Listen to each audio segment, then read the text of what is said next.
Hi, Karen Rauch Carter here, and I'm here to talk to you about some of my exquisite living design tips. And sometimes it's the simplest things in life that can go a long way in your life. I wanted to talk today about salt and how a simple substitution from table salt to sea salt can make a big difference in your life. Often people are concerned about iodine, or they're concerned about price, or they're concerned about a lot of different things. Why choose a sea salt? They hear about it, but why choose it over table salt? And what the value is it's all about the minerals.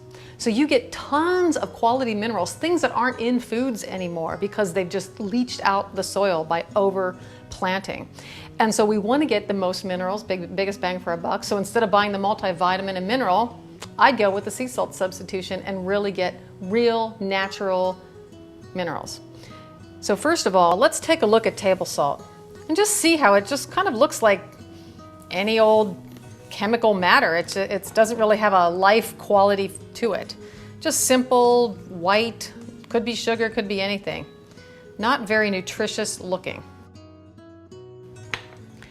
And what I have here is sea salt. Look at the difference in the quality of the sea salt, just by the way it looks, the texture. I've got a couple different brands here. One, just has a lot more pinkish hue to it. This one is a Celtic sea salt, way rich and moist and coarse. You can use it a lot in a lot of recipes that call for coarse salt. But just look at the difference in the quality of these salts. Now, sometimes people, the first thing they say is, but what about the iodine? I use iodine-rich table salt. Well, I'm not going to get enough iodine. Well, there is actually iodine in these salts, but if you're really kind of freaked out about that, I've got a little tip for you. My little friend, Mr. Dulse here. It's a sea vegetable, D-U-L-S-E. You can find it in any health food store. And this stuff doesn't taste like anything that I can tell. I sprinkle it in everything, and my 11-year-old kid doesn't even know.